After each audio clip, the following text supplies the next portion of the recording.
बातमी भाजीच्या लग्न सोहळ्यामधील जेवणामध्ये मामानेच विषारी औषध टाकलं। कोल्हापूरच्या पन्हाळा तालुक्यातील उत्तरेमधली ही घटना आहे। भाजीनं मनाविरुद्ध गावातल्या मुलासोबत लग्न केल्यामुळे मामानं हे कृत्य केल्याचं कळतं। कोल्हापुरात एका मामानंच भाचीच्या लग्नाच्या रिसेप्शनमध्ये जेवणात विषारी औषध टाकल्याचा प्रकार समोर। पन्हाळा तालुक्यातील उतरे गावात भाचीच्या लग्नाच्या रिसेप्शनचा कार्यक्रम होता।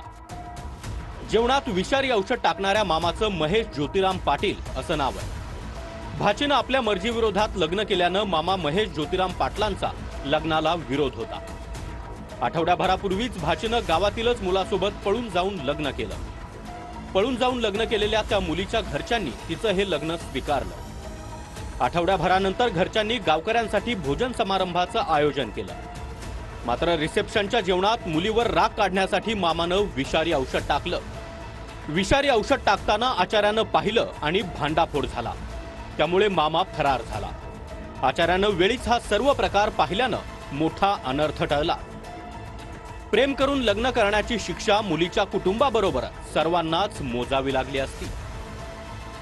जेवणाचे सॅम्पल्स तसेच जो विषारी पदार्थ किंवा फिनाइल जे आहे ते जप्त करण्यात आलेले आहे।